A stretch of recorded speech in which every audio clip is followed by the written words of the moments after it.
Sarah, very much. Great presentation.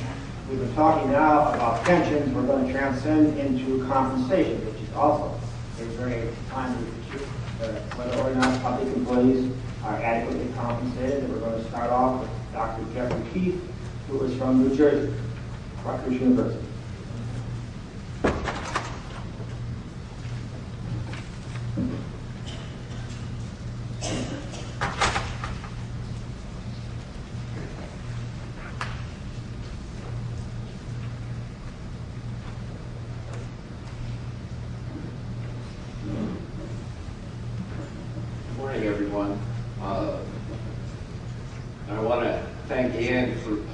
Conference off. It's truly a heroic effort from what I understand here to get us all together here today.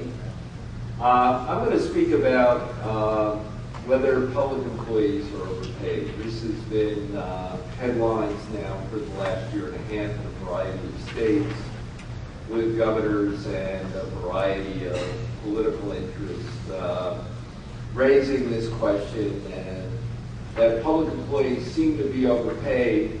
A lot of this has focused on pensions and health benefits, but I'm going to look at total compensation and see if we can make some sense over how public employees are paid and whether they're overpaid.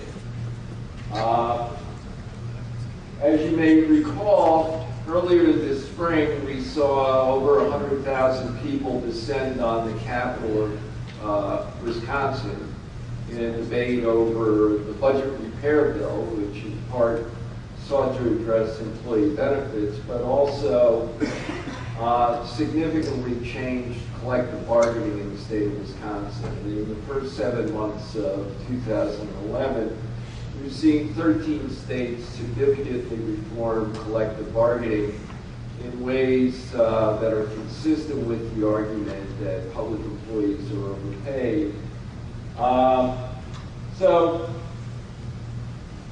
why is it that we're having this debate? Primarily, if you haven't heard, since 2007 we've been in the worst economic financial crisis since the Great Depression. This has had profound effects on states and local governments in terms of their ability to raise money from their citizens, many of whom are out of work. We have 14 million Americans out of work. And that greatly reduces their ability to collect revenue, at the same time increasing the demand for social services. So if we look at state tax reductions, it amounts to $101 billion this year. State budget deficits that we just went through in July for fiscal year 2012 is about $103 billion. So states are having a fiscal crisis for a pretty obvious reason. Their tax revenue is down by $100 billion, and they've had to make cuts of $100 billion because most states have constitutional requirements to balance their budgets. Now, in a state like mine, in New Jersey, tax revenue declined by 15%, and that was driven by the loss of 400,000 jobs. It's pretty straightforward that we're looking at a revenue crisis. But what we've also seen is that government has come into considerable review, and as we can see, government employment peaked in the mid-1970s and has kind of stabilized around 16% of the labor force. And most of that growth has occurred in local government. So what does government do? Well, 54% of us who work in the public sector provide education, K through university. That's what the public sector does. It provides education, it provides police, fire, public safety. Those are the main activities of the public sector. Now, if you want to look at the major econometrics growth studies of the last 60 years, why did we have such high rates of economic growth in the United States? Well, it's because we improved our human capital stock. And that's largely attributed to education, including higher education. So the public sector has actually contributed greatly to productivity increase, and I think many of us as parents have spent an enormous amount of time with our children being very concerned about their education and making sure that the one thing they get is a decent education where they're going to hopefully one day go out and support themselves. Now, since this crisis has begun, we've seen local employment, which is really where the contractions have occurred, although they don't get the headlines that the battles at the state level get. But what we've seen is local employment decline by nearly 500,000 jobs right now. So this is local government employment. Total government employment has declined a little bit more. That spike in the middle was the census. And we should have a monthly census in the country to get people back to work. And so we see the states partly were bailed out for the first 2 years of this economic crisis because of the stimulus, but those monies have now disappeared in this budget. So we see 44 states in fiscal 2012 had serious budget problems that they needed to start thinking about how are we going to make reductions, because raising taxes, frankly, in this environment just didn't make a whole lot of sense. So one of the issues that came up, and a very popular theory that's out there, is well, let's look at public employees' pay.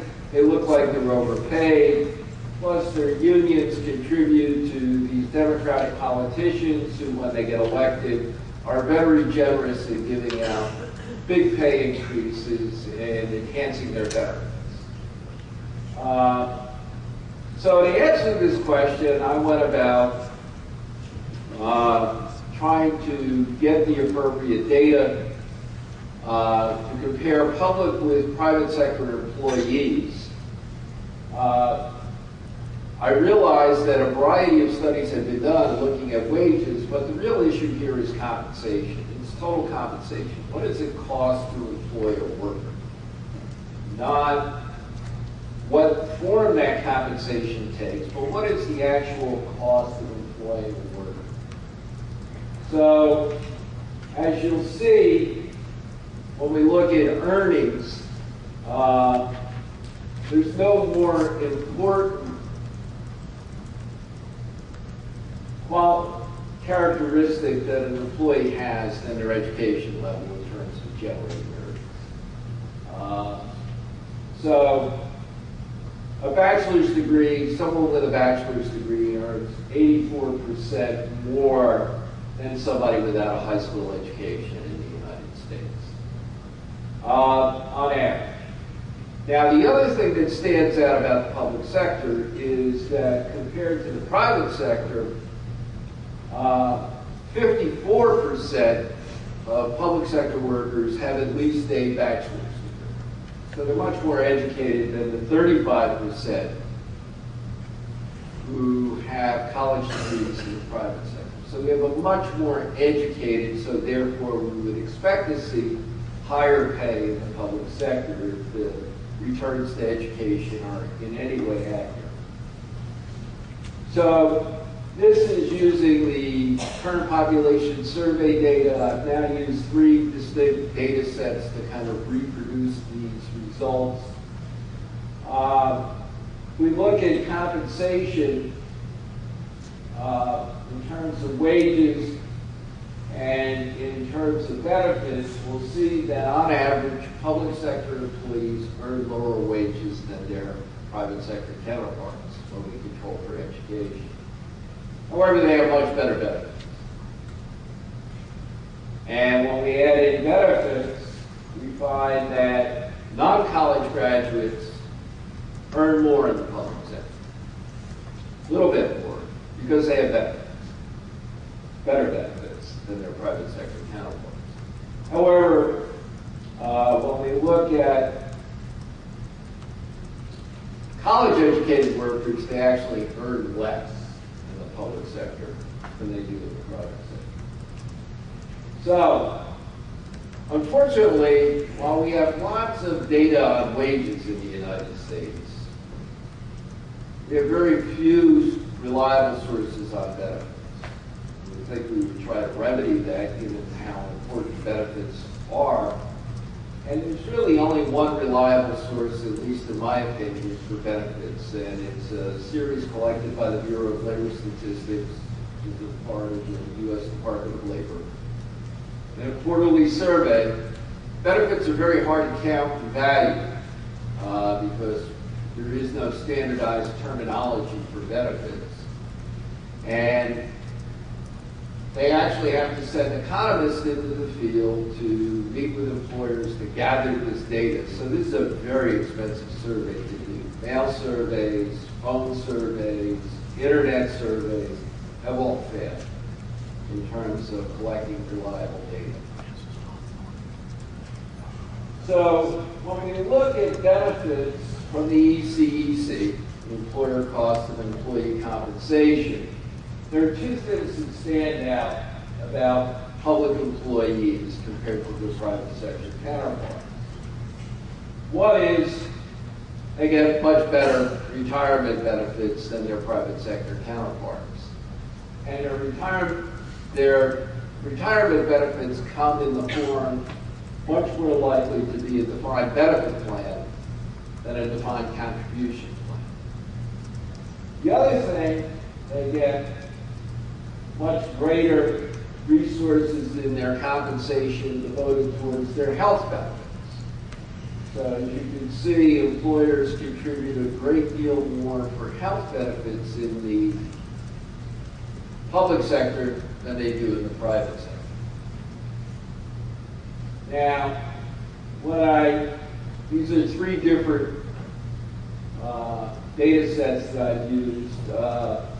They all yield pretty much the same result, that if you look at local, state, or all public sector employees, wages are considerably lower in the public sector when we control for education, experience, race, gender, ethnicity, disability, the standard things in human capital wage inflation. However, when we mark up the wages for the benefits, we'll see that depending on the data set, we again see lower compensation, but it depends. It's slightly less in the public sector nationally than, but total compensation, we're, depending on what we're looking at, we're within the realm of reason. And I've replicated these studies for a variety of states over the last year as well. And they all pretty much show the same thing. There are a couple of outlier states that I'm still trying to figure out why. Nevada's one of the outlier states, but I think we understand what happened in Nevada. The collapse, the private sector just ceased to exist.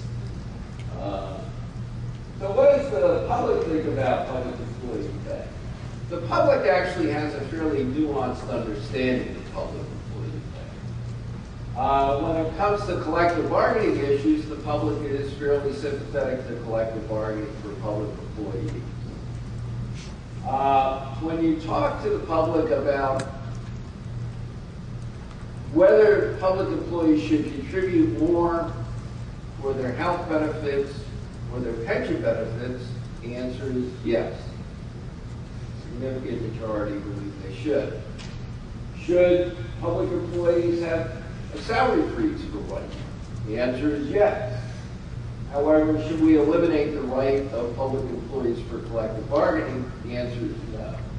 This is the Wall Street Journal NBC poll, and here's a collection of all the polls that were taken, national polls taken in the spring of 2011, and they show basically that the public does not want public employees to take wage and benefit cuts, It's an interesting framing of the problem. But they're really okay with them paying more.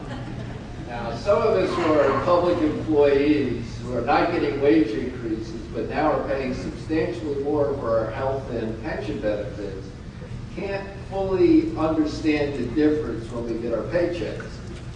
But the public seems to have this nuanced understanding: pay more for your benefits, but don't cut their pay or their benefits.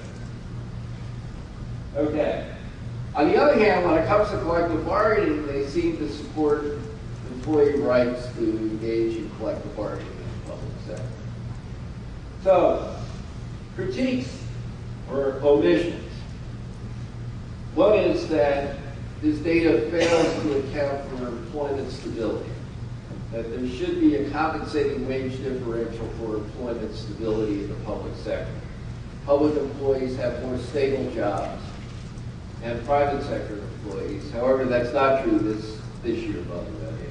Current data shows that you're much better off to be in finance and insurance, that dramatically undercompensated industry.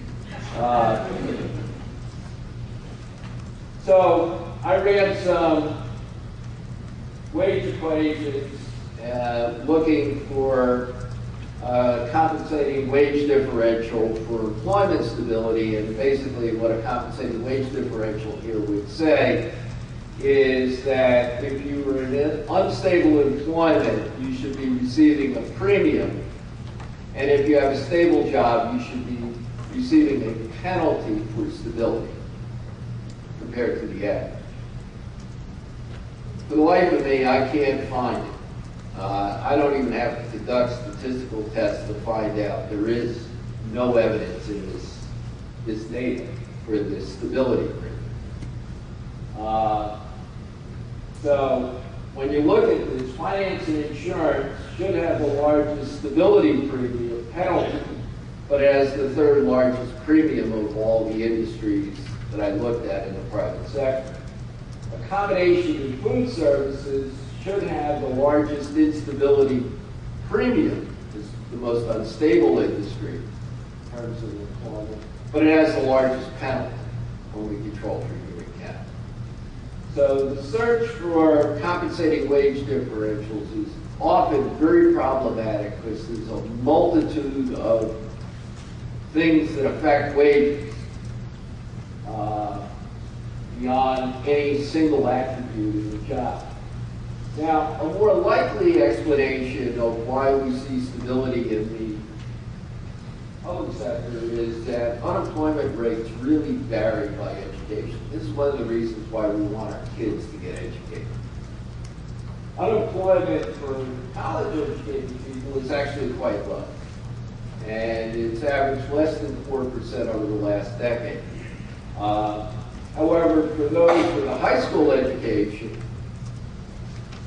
unemployment is averaged above 6% for the last decade, and clearly for those with less than a high school education, it's in excess of 10% over the last decade.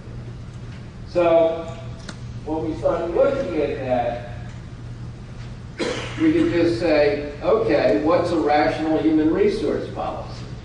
Stability. You offer employees, particularly the educated employees who you're going to underpay, a stable job, and you don't need to churn them.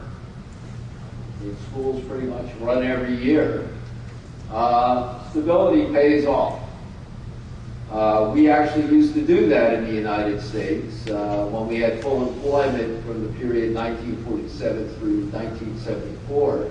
All large employers offered stability. But now, with higher unemployment for semi-skilled and unskilled work, we can run a churn labor market and keep our labor costs down. So, are public employee pensions underpaid? By how much? $3 trillion. Well, here's the private sector. As you can see, the private sector has been abandoning the DB plan. By the way, as we abandoned the DB plan, we also abandoned savings in the United States because we're Americans. We're built to spend. somebody has to make us save. DB plans was the way to get us to save. They didn't ask us, they just did it. If you give us the choice, and I talk to my students frequently, I'm sure many of you do, even if they build up their DC plan, as soon as they're out of work for a little while, the first thing they do is cash it in. So the shift to the DC plan world has a very serious risk attached to it, which means you're going to get to retirement and not have money. You're going to run out of money. So we've seen the $1 trillion gap, the $3 trillion gap.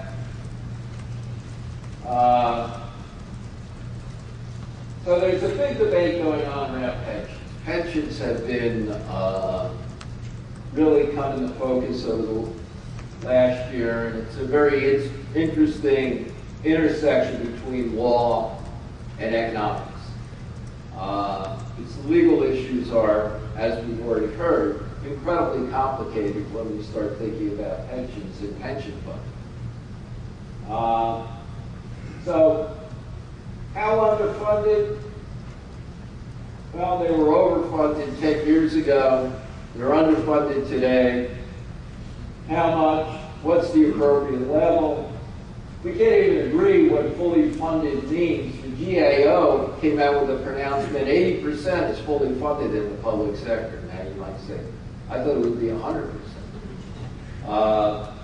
I think 80% is fully funded because you don't want it to be 100% because as the politicians in Illinois or New Jersey demonstrated, when it's fully funded, they start thinking of it as their piggy bank that they can spend from or not make contributions to. So making sure they continue to contribute. That brief moment in 2000, 2001 when the stock market was extremely high and these plans were overfunded just gave them license to stop contributing. So here's a different actuarial assessment. Look, $700 billion, $3 billion, it's a lot of money, and we're underfunded. Now, when I look through it, I see 19 plans that are dangerously underfunded. Even with the stock market correction up, they're going to be dangerously underfunded, and somebody's going to have to do something about it. Now, the whole thing about pensions, of course, and why we defer compensation is that we hope most of the income is going to come from investment savings. So the employer makes a contribution, the employee makes a contribution, but over the work life, most of the income for retirement will come from investment. And that's why we want to start young and build this up over a work life, which probably today reasonably is no longer a 30-year work life, but more reasonably a 40-year work life. So let's look at the different ways of valuing pensions. And this is a debate between the actuaries and the financial economists. Both of these are reasonable. GASB kind of, as we heard, split the baby. But in the financial economics literature, you say, okay, what you have to estimate risk from is the risk-free discount rate, which is usually a 10 or 30-year treasury. Well, I checked the other day, and the 10-year treasury is earning 2%.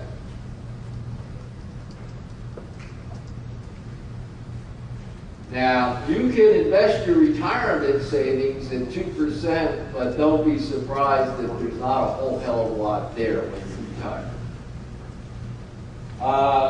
Actuaries and pension investors say, okay, the standard mark is a diversified portfolio, stocks and bonds, 60% stocks, 40% bonds. If you look over the last 60 years, that would yield 9% return. The actuaries set most of these plans at an 8% discount rate over a 30-year time horizon. Well, if we did future value calculations at 8% and at 2%, and you were contributing into a pension plan at $10,000 a year, and you were earning 2%, you would have in 40 years $604,200. If you're earning 8%, you'll have $2.6 million. So in part, this debate is exactly this, the discount rate. What is the appropriate discount rate to assess whether these plans are adequately funded or not? Okay. In most states, pensions are not subject to collective bargaining. 48 states, there is no collective bargaining. This is a relationship between the legislature, the employees, and the citizens. I just want to say one thing, and then I see my time is out. The comparisons I gave you are actually an understatement of the private sector. The private sector, as you might know, most of the gains over the last 30 years in this economy has gone to the top 1%. That's not really captured in these surveys. They're top-coded. By top-coded, we just mean at a certain level, you're maxed out in the survey data because of the need for confidentiality. So the data that I use for these comparisons actually understates the private sector average, and we have lots of technical debates about how much, but I just want you to be aware that actually the comparisons are understated. And I'll leave it at that. So basically, to sum up, based on even simple comparisons, but also on standard econometric techniques, public employees are not overpaid. That doesn't mean that there aren't problems with their compensation.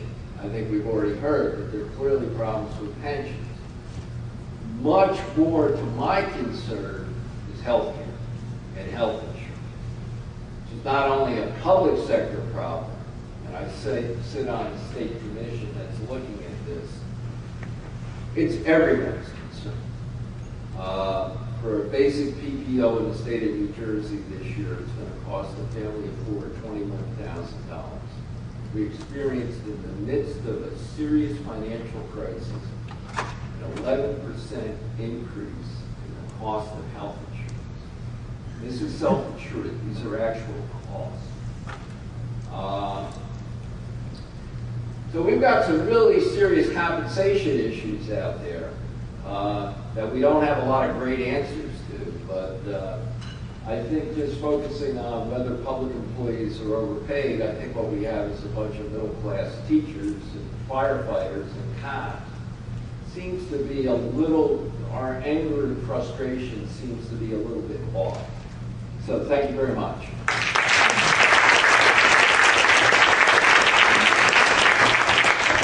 Very informative discussion, but it's really relevant issues today. Our next speaker is Dr. Jason Richwine. He came down from 95 last night. We've got a pleasant drive down 95. Like all of that. Next. Thank you.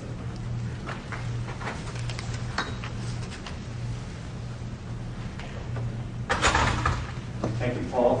Actually, I should correct the record. I did not go down 95. I went down 301. It was rather smooth, actually. So, Somebody else. What I want to do, actually, is to get right into this, is rather than present a paper, I think what I'll do is just kind of structure my remarks around 4 or 5 issues in comparing public and private pay. So there you can actually the title of my talk, which is comparing these different issues. And I think by doing it that way, that will help to highlight areas where Dr. Keefe and I agree and other areas where we would have some disagreement. So I actually want to start my first 2 points by talking about the federal situation. I know that probably most of you are interested in state and local, and I'll get to that in a minute, but the federal issue is also very interesting. And my number 1 point that I want to make here is that it's important whenever doing these comparisons to separate federal workers from state and local workers. Oftentimes that's not done, particularly by laymen who are coming into this issue bloggers, media folks sometimes will conflate the two, even sometimes getting to the point where you'll see someone in the media citing a paper like Dr. Keefe's, which focuses on state and local workers, as evidence concerning the issue of federal-private comparisons, which obviously is not appropriate. So why do we need to separate federal from state and local? Well, basically the general intuition about public sector compensation is that the wages are lower for public sector workers and the benefits are higher. And that is certainly generally true. We've seen that from Dr. Keefe's work. But that's not true at the federal level. The federal level is actually much less ambiguous, because at the state and local level, you have to sort of weigh this wage penalty against this benefit premium. At the federal level, we don't have to do that because both wages and benefits are higher in the federal government compared to comparably skilled private sector workers. Now, how do I know that? Well, actually, I know that from exactly the same kind of wage regression that Dr. Keefe was talking about, and the one that I've done as well, where we basically employ the human capital model, which basically says that people are going to be paid according to the skills they require. So you have a wage regression, you put in there all the earnings-related characteristics you can, education, experience, even race, gender, marital status, anything that even is sort of indirectly reflective of a person's skills. And when you do that, you can see the impact of being a federal worker or being a state or local worker. And that impact then is the penalty or the premium associated with working in those sectors. So as Dr. Keefe mentioned, if you're a state or local worker, you typically see a penalty coming up there, roughly negative 10% nationally. Okay, but the exact same regression, if applied to federal workers, will show a wage premium for federal workers, typically in the range of 10 to 20%, depending on the exact control variables that you use. This really goes back about 3 decades in the labor economics research, where people have been finding that kind of wage premium for federal workers. And in my own work, which I've done primarily with Andrew Biggs of AEI, we recently calculated about 14% premium for federal workers. Now, I think this is important because the federal budget, just like the state and local budgets, is in a bit of a crisis. It's not so immediate because we can borrow, whereas most states can't. But nevertheless, there is a long-term deficit situation here, and people are looking for ways to cut back, and presumably without affecting services to the extent that they don't have to. I think that reducing federal compensation is one way of doing that, because the compensation premium is high enough that you can have substantial cutbacks, and federal workers will not, on average, have a very good alternative in the private sector that they would want to go to, therefore not severely affecting recruitment or retention. Now, this leads me into my second point, which is also about federal pay, and that is that in doing these kinds of public-private pay comparisons, it's really essential that we do person-to-person skill comparisons, not job-to-job comparisons. And the reason why I mention this is that the federal government actually does a wage analysis, a federal-private comparison every year. It's run by the Office of Personnel Management in conjunction with BLS and some other federal agencies. But they don't do these kinds of person-to-person comparisons. They do a version of a job-to-job comparison. It's kind of a complicated procedure, but essentially what they do is they take a big private sector survey of jobs. And what they do is sort of interview a person and find out what kind of responsibilities that person has, what he does on a regular basis, and they assign that job a GS level, general schedule level, which is the federal pay scale. And then they might say, okay, you sound like a GS9. Right? And then what they do is they take all of the assumed GS9s and compare them to the real GS9s in the federal government, and they decide that the federal government actually makes less if you look at the GS9 versus the other GS9. Well, that sounds like a somewhat plausible approach, but there are actually a couple problems with that. One is that if you're going to do a direct job-to-job comparison, you run into the problem of actually finding real private sector analogs for your comparison. What is the private sector equivalent of a CIA agent? It's not clear. But the bigger problem is that job-to-job comparisons don't control for the skill differences that might still exist within occupations. And this is actually what kind of got me into the issue in the first place, is this sort of difference, this disparate result between the academic economists saying there's a wage benefit, a premium, and the OPM saying that there's a penalty. What's going on here is that the federal government tends to hire and promote people who are less educated and less experienced within an occupation compared to the private sector. So the jobs themselves could appear to be underpaid, whereas the people in those jobs are actually overpaid. And as I said, I think this is an important issue because it's one area where we could cut back without significant problems in affecting services. Now, my remaining points concern state and local pay, which probably most of you are here to listen to or hear about. Now, as I mentioned, there is a more ambiguous case here because you have this wage penalty and benefits premium here. And how do you weigh them up? That's sort of the big question. Now, the wages, I think, that's generally accurate. There is a penalty. We sort of did think about individual control variables and things, but I'm going to leave all that aside. Wages are not really a big deal, not really a matter of controversy. The benefits, though, is the area where Dr. Keefe's work and mine begin to diverge, and in some cases diverge rather sharply. The benefits data set that Dr. Keefe uses, and most people use, is the ECEC, as he's mentioned, the Employer Cost for Employee Compensation. I said it right. Okay. I had a 50% success rate on that when I was practicing. The ECEC, and it is certainly a good data set as far as it goes. It's a national level data set. It's not easy to collect, and I think they do a good job of collecting a lot of detailed information. But the problem with the ECEC is that it is not a comprehensive list of benefits. And that is really where my work differs from Dr. Keefe, in that he assumes the ECEC is a comprehensive list of benefits, when in fact it is not a comprehensive list. Now, why is that? Why are the things not included in there? Well, basically what the ECEC is doing is looking at money being spent on current employees.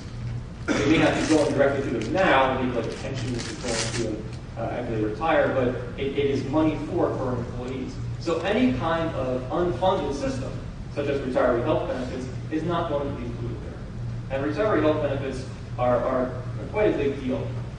What are they? Well, basically, they are a bridge to Medicare eligibility at age 65, and sometimes actually a supplement beyond that as well. So if you retire at 55, which is not uncommon for a public sector worker, you could go on these retiree health benefits, which would then get you to 65 or perhaps even farther along in order to bridge that gap.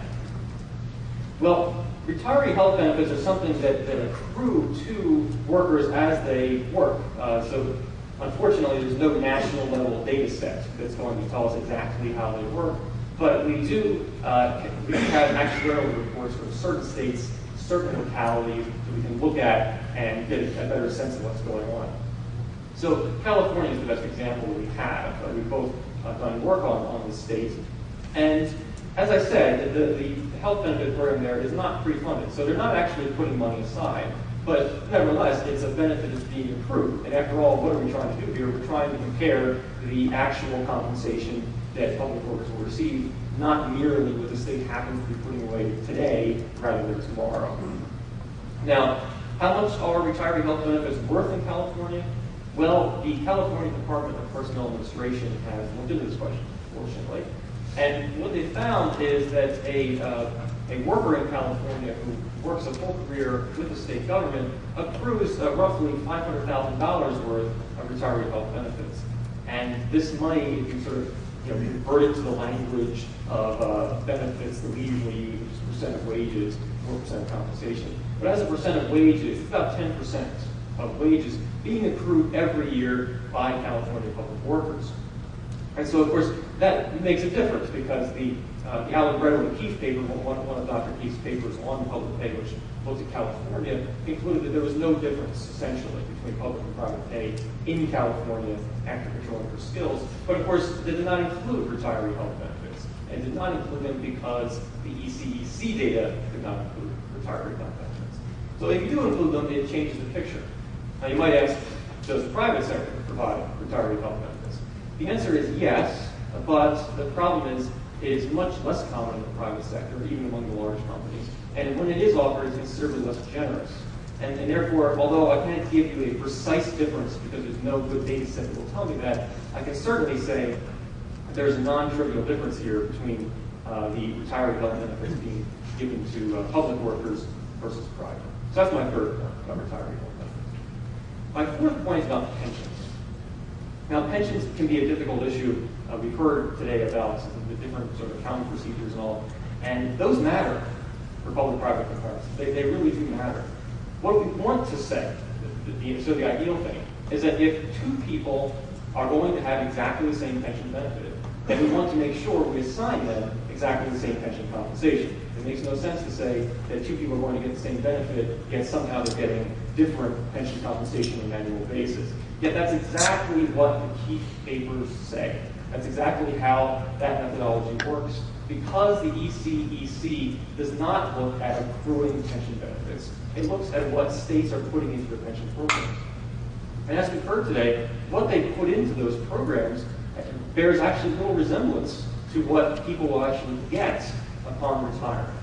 One reason for that, of course, is some of the money is going to fund unfunded liabilities, previous promises that have not been kept, therefore not going to current employees. But even if we sort of take that aside, the problem remains that states don't necessarily put into their programs the actuarially required amount necessary to grow to the proper amount. Just take a step back for a moment. As we've heard already, DB pensions, of course, do not function as the state, putting aside a dollar for every dollar it's going to owe. What it does is put aside a lesser amount and then hopes that it will grow into the correct amount later on, which is perfectly reasonable. But nevertheless, if a state does not put in the actuarially required amount, then it's not actually reflective of what people actually will make with pension benefits. New Jersey is a great example. This is a state that has in the past not even come close to making the annual required contribution because they're trying to close budget gaps in the current year.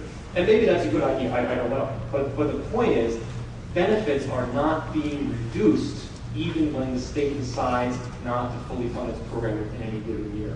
Benefits stay the same. They're still being accrued just like they were in the past, except that they are not being funded that year. The state simply decided to fund that later, not this year.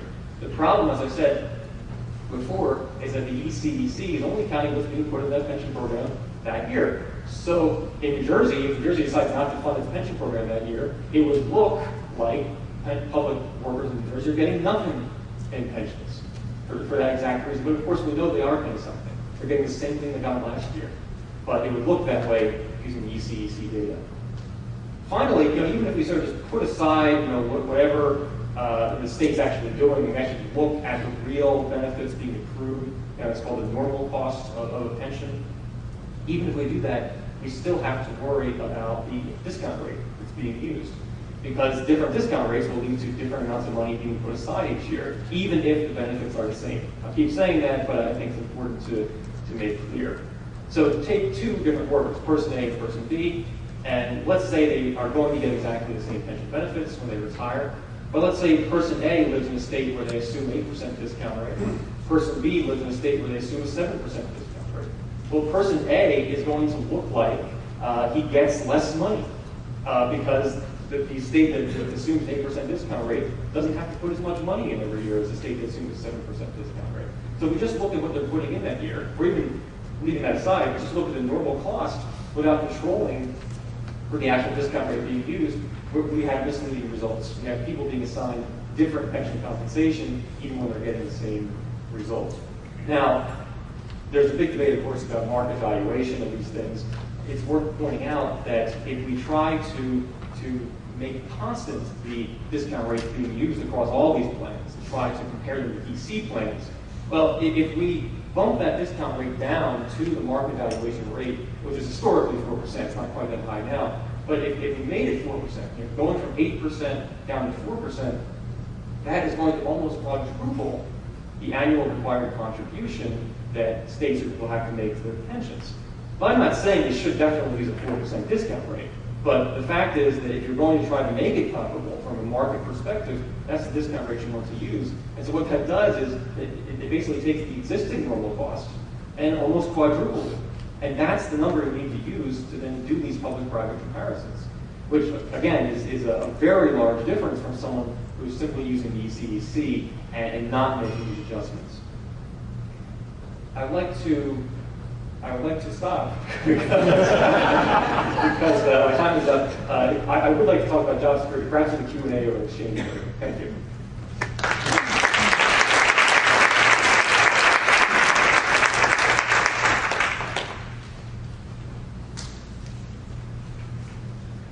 Well, we did manage to save some time for questions.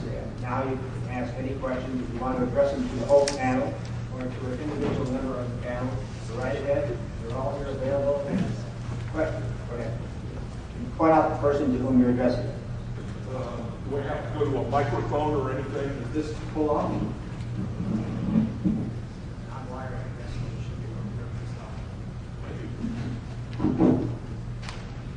My name is Tom O'Connor. I live in Fairfax County in Northern Virginia. I'm retired from the Army, retired from the Washington Metro Transit Authority, and now I have successfully retired from retirement, having gone to work for the Bureau of Labor Statistics 2 weeks ago. However, my question directed to Professor Clark is this. Professor, through the kind arrangements of the committee that put this together, I have an advanced copy of your paper, Evolution of Public Sector Retirement Plans, Crisis, Challenge, Change, and it looks like perhaps it appeared in the ABA Journal of Labor and Economics. And so in going through there, I noticed a reference to one form of retirement plan called the New Cash Balance Plan. Would you refresh our memories as to the characteristics of that plan? And is it of any significance in the study of pensions that we're discussing this morning? Then I have a second question for another panel member. All right, I'll let him ask the question. Go ahead and answer that question. Cash balance plans are typically in the private sector of the economy. If you look at what happened in the private sector, there was this big movement away from defined benefit plans to defined contribution plans starting immediately after the passage of ERISA. Cash balance plans came into effect sort of the middle of the 1980s. The most famous cash balance plan case was with IBM when they tried to adopt a cash balance plan. They were sued by their employees. And ultimately, that's all been settled with the 2006 Pension Protection Act that clearly makes these plans legal. So basically, what a cash balance plan does, it looks to workers like a defined contribution plan because the company says, we're going to set aside this much money into an account with your name on it each pay period, and we're going to give you a designated return on that, key to some financial market index. Every pay period you get this accumulation. So what the worker sees is an account balance and what's going into that. But these plans are legally defined benefit plans. There is no individual account. The loans are centrally managed. The company has all the same legal liabilities of a typical defined benefit plan.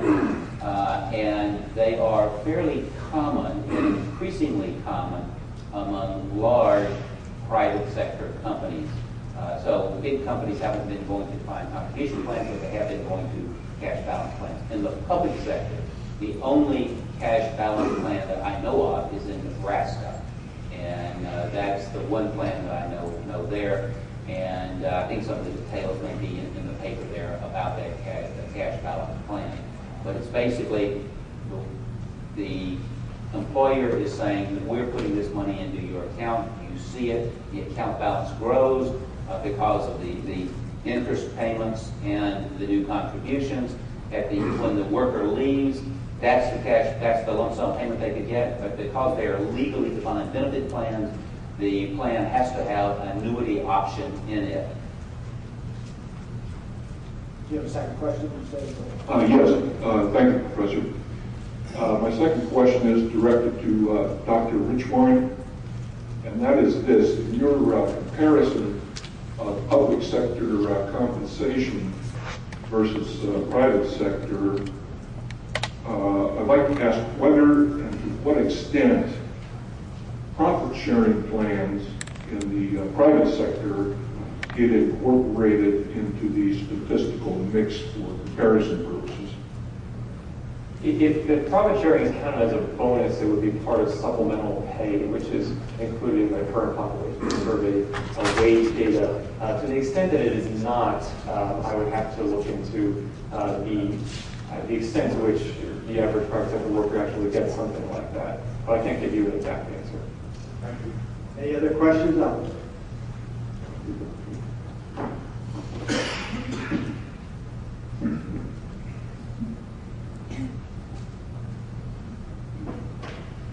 Well, you're the popular guy, Dr. Clark. My question is for you.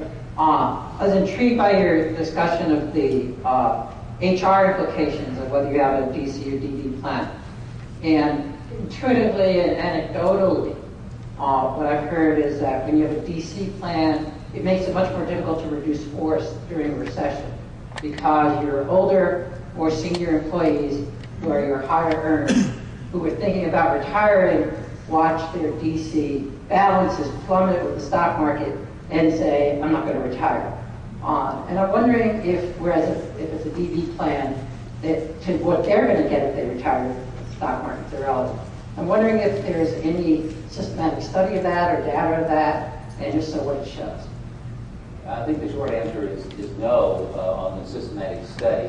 If you think about the incentives of why private companies and public employers adopted defined benefit plans, they have certain incentives that are important. They help you retain workers, so they put a penalty on people leaving, that is, they are going to accumulate smaller benefits, and they provide a strong incentive for people to retire.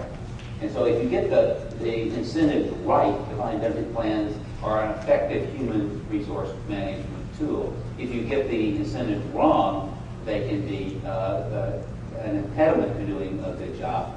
And the question is, how do you resolve that when working conditions change? And one of the things I say to people when we look at those kinds of issues is, we may be concerned that people across the board in state and local government employment are retiring in their mid-50s, but what about police, what about fire, what about teachers in inner city schools? Do you want a 60-some-odd, like some of us, to be in those roles? And maybe the answer is yes now, but you ought to at least think about it. What are the implications if you change this on that? The defined contribution plans typically, if you think about an ongoing plan in reasonable economic times, typically would be more age neutral, and so they have less of a retirement incentive for any particular age, and because the account is what it is, people can leave at any time. And so normally when we think about it from an economic perspective, defined contribution plans really don't have the same kind of economic stay-leave incentives as defined benefit plans. In the particular case that we've had now, it certainly is an issue that would affect individuals' thinking, because if you thought you had $1 million and you overnight almost have $600,000, it probably is going to affect whether you leave right then. What we know is labor force participation rate of older workers has been going up, but that's been a longer trend really since 1985. So that's not direct evidence on that issue. The defined benefit plans, you're promised what you promised, and as long as the state government lives up to that promise and doesn't renege, then it shouldn't have, the recent economic conditions shouldn't have affected retirement decisions. So your premise is right, but I don't have any systematic evidence on the magnitudes of that. Any other questions out there? Please bring the mic over.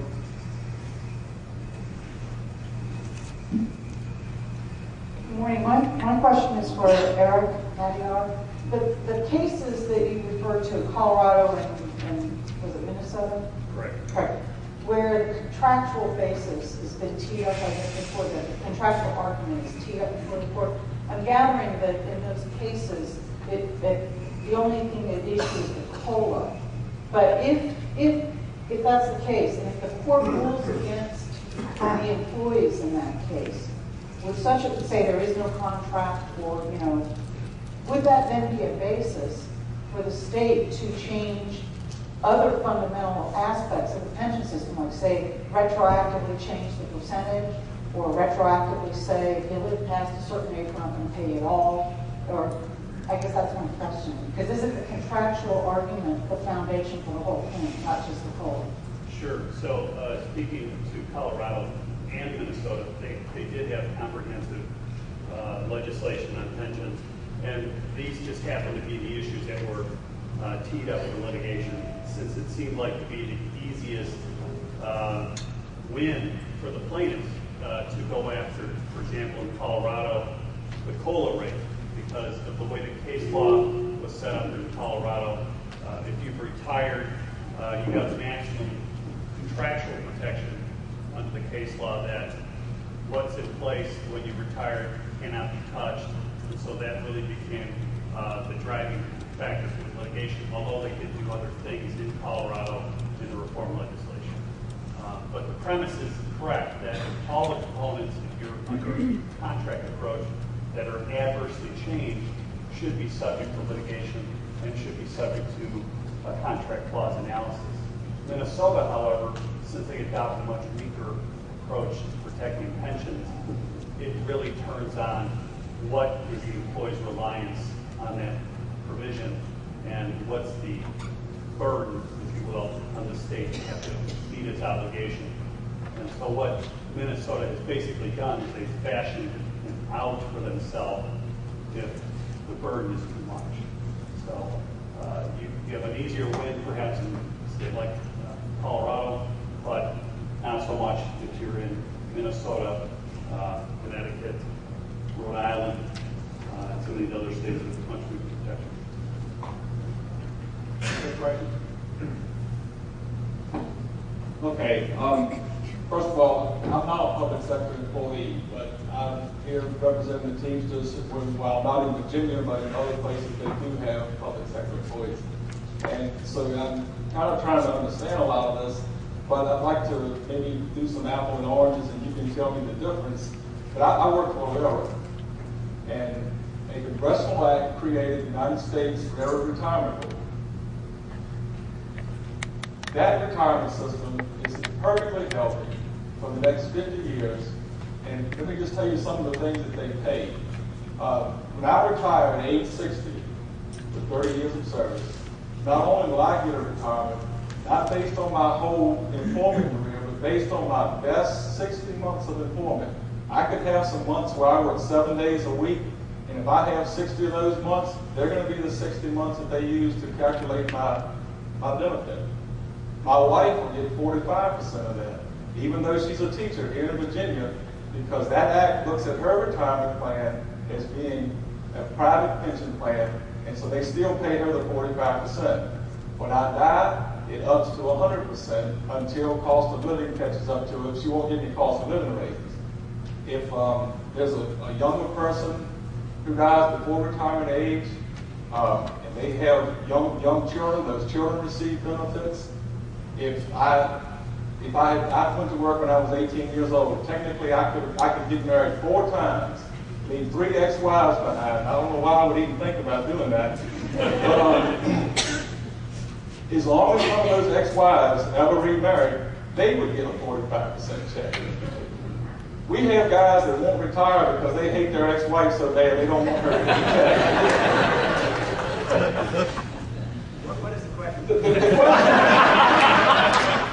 The question is, and also in addition to that, unemployment and sickness benefits come out of that same fund.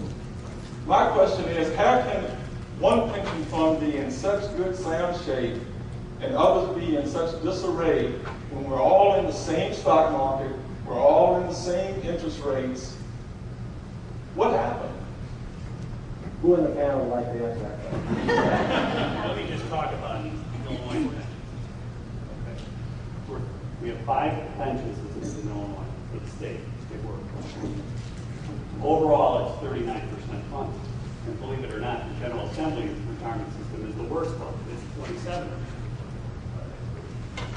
But between 1985 and 2007, just before the stock market crashed, we had a growth of unfunded liabilities in our pension system to the tune of $33 billion. 70% of the reason that growth occurred is because the state decided not to pay the full amount that should have been paid into the system. 70% of the problem. Then if you factor in the stock market crash in 08, we had a growth in between 08, 9, and 10 for the numbers we have. It grew by another $35 billion in those 3 years. 50% of the reason came from the stock market crash. Okay. And another quarter came from the fact, again, that the state decided not to pay what it should have been paying into the system. So the state, for years, had been using the pension system in Illinois as a credit card. So everybody got the benefit of lower taxes, services being provided without any cuts. So that's the Illinois experience. I can't speak to what has been the problem in some of these other states. Could have been a management issue. Could have been a failure to fund issue. I would imagine it's probably a combination of both. Any other panel members would like to address that? I don't know much about the railroad system specifically, but what you described is very similar to Social Security for the rest of the world. Certainly the 3 or 4 ex-wives is the same thing that Social Security provides. They provide a spouse benefit of 50%. And so you might say, comparing that to what Social Security does, you might say, well, Social Security is fine too. But in point of fact, Social Security is facing a major funding crisis. Long-run decisions must be made to address that. Our politicians seem unwilling or unable to focus on that issue. So the railroad system might be just like Social Security in terms of its long-range financing. I just don't know. But certainly, the things that you're saying about railroad apply almost directly to Social Security. I know we have a schedule to keep. Let's try one more. One more question. We'll take one more question. Okay. And we'll agree to my back.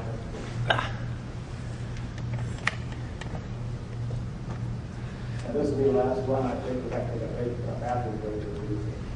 Okay, thank you. Great panel. Quick question. I've seen some research from the National Institute of Retirement Security, I think it's called, and they compared the cost of running a defined contribution plan versus the cost of running a defined benefit plan. And their research concluded that it's actually more expensive to get the same benefit out of a defined contribution plan.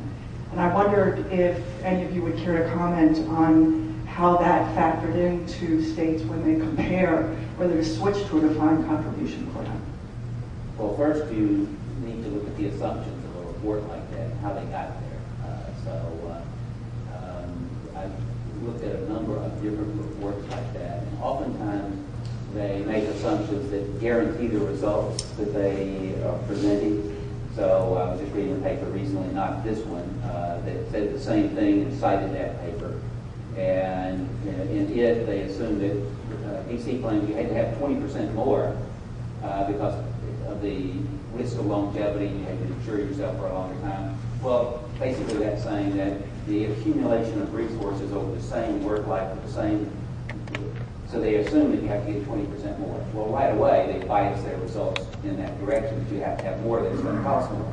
And then they assume some things about rates of return and administrative costs, which on average could be true or not. But before you would believe a study like that, you should look at the assumptions in it. Having said that, if you're switching from a defined benefit plan to a defined contribution plan, you do incur some additional costs because the defined contribution plan, you have to put the money in. That's what you're agreeing to. And the defined benefit plan, maybe you decide you don't put it in for this year. And I fully agree that one of the main reasons that we have a funding crisis on the defined benefit plans now is that legislatures systematically do not put in what we would call the normal cost of the plan, much less the annual required contribution to the plan. So if you figure, okay, I can keep my DB plan and not fund it, well, yeah, it's going to cost more to stick to a DC plan. Any other panel like to respond to that question? The only thing I would mention again with Illinois is Joshua Rowell, who's a law professor at Northwestern University, and he's been a big proponent of this issue on the discount rate and having a discount rate that's at 2%, which again will inflate the liabilities of the pension system, and which can be used for political reasons, and outside of just the realm of pure economics. But he has done a study that came out in June of this year, talking about Illinois and other states to convert from a defined benefit plan to a defined contribution plan. And from what I recall from that research, since we have a number of people in Illinois, the teachers, for example, who are not in Social Security, to convert to a defined benefit plan to a defined contribution plan, his research shows that it's cheaper to keep them in defined benefit plans than to make the conversion because of the amount of cost it takes to make that conversion. Any other panel members want to respond? All right, let's do this panel.